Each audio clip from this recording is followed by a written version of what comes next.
Should you stay or should you go? Let's talk about buying and selling in Cincinnati in the future, as well as those September 2022 numbers right after this.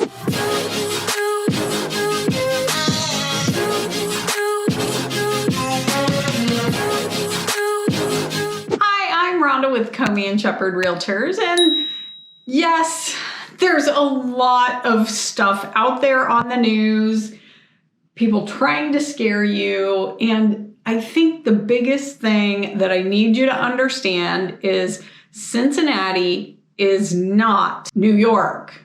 It's not LA. It's not even Chicago. So keep that in mind.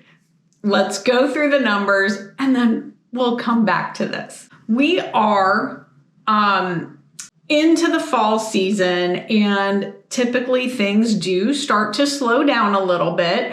All of the numbers that we're going to discuss today are from the 4 biggest counties that make up the Cincinnati market. So Hamilton, Claremont, Butler, and Warren are where these numbers are coming from. All right, so units sold. Last month, we sold 1,898 units. It was down 9% and down even further from last September.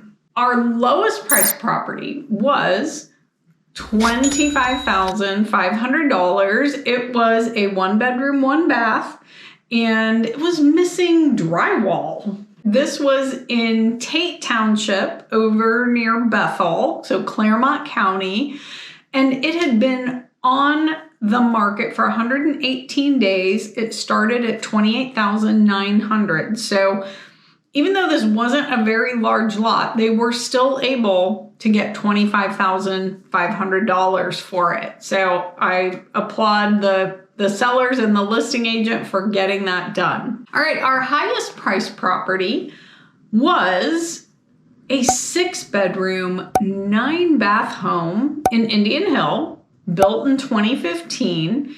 It was over 10,000 square feet on 4+ acres there. Gorgeous. I mean, beautiful, nice home with all of the, since it was built in 2015, much more updated floor plan, just really nice house. It did not have a pool or a tennis court or any of those kinds of major amenities that we normally see outside, but it did have a very beautiful outdoor living area. And so I'm sure that had something to do with the final price. This home started at $3.499. It was on the market for 65 days and ultimately sold for $3.2 million in cash. All right, our average days on market. So it is up. We went from 12 to 14, and we had been at 10 for a long time, dropped to 8, then 12, then 14.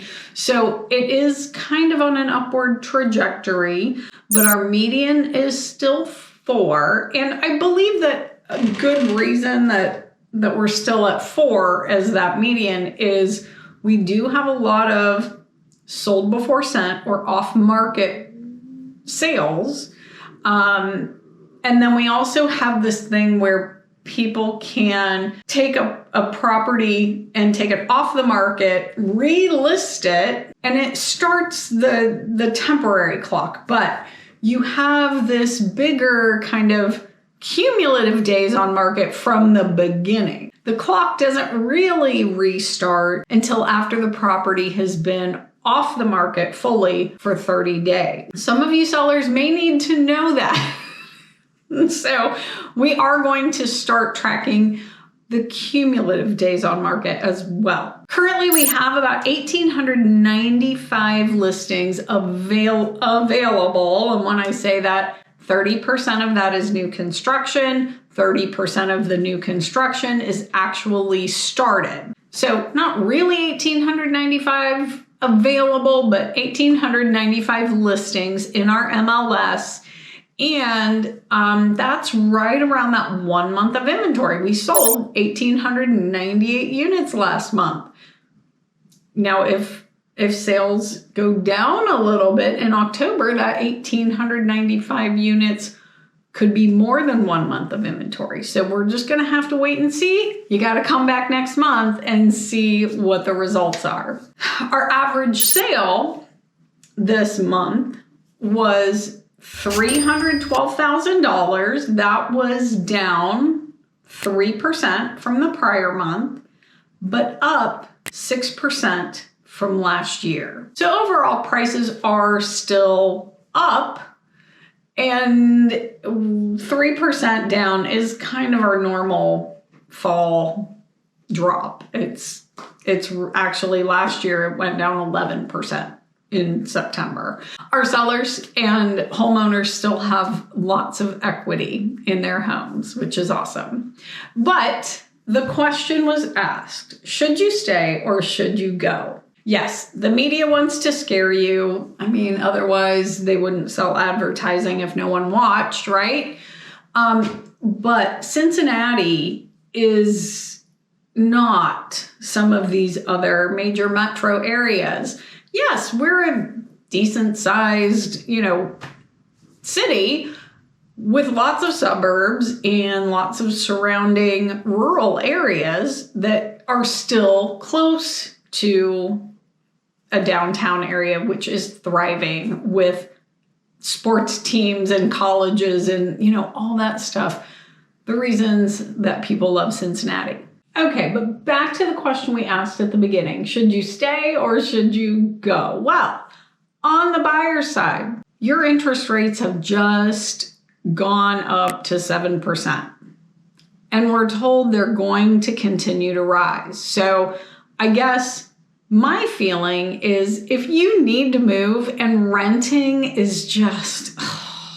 like you're just throwing money away. You're lighting it on fire and watching it burn. That's what happens when you rent. But buying a home is an investment, and the interest rate is just one part of that. Obviously, we all want the best rate. But the thing I find the most interesting about this so-called recession is that it's mostly fueled by things going on outside of us.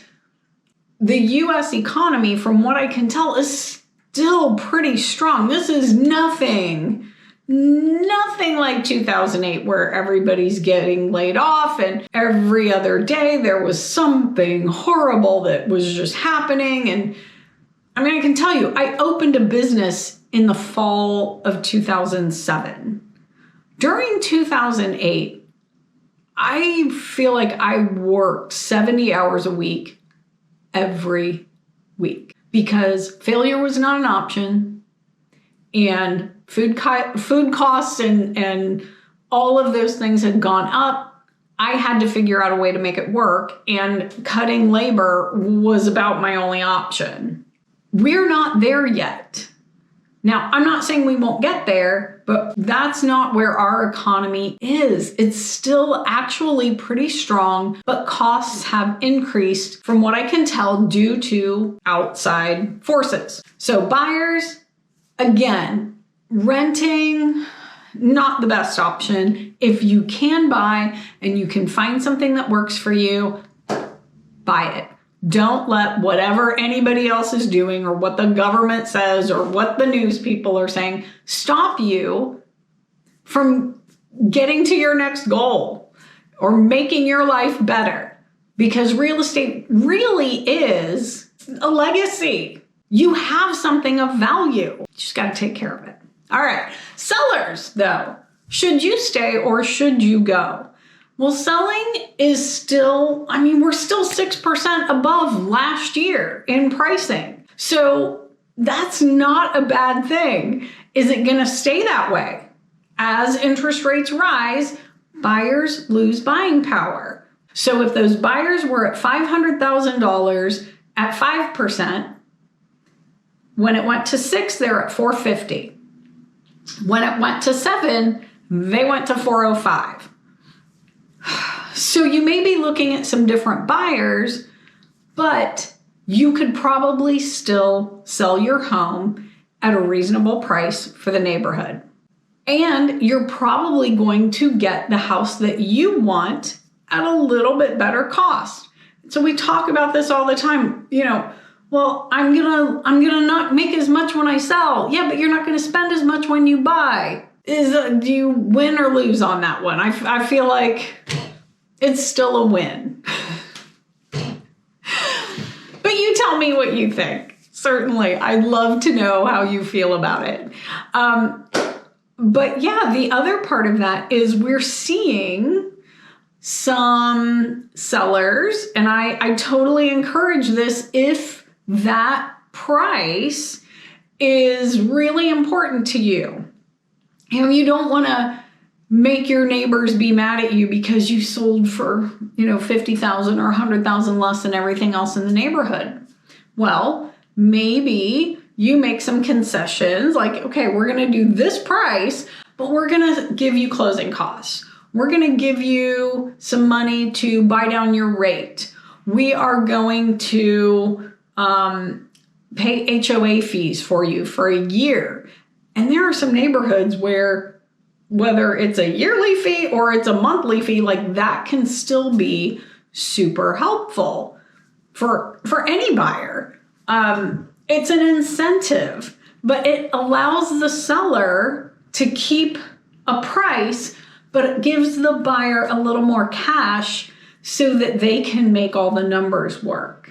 All right, so folks, hopefully that gives you some insight.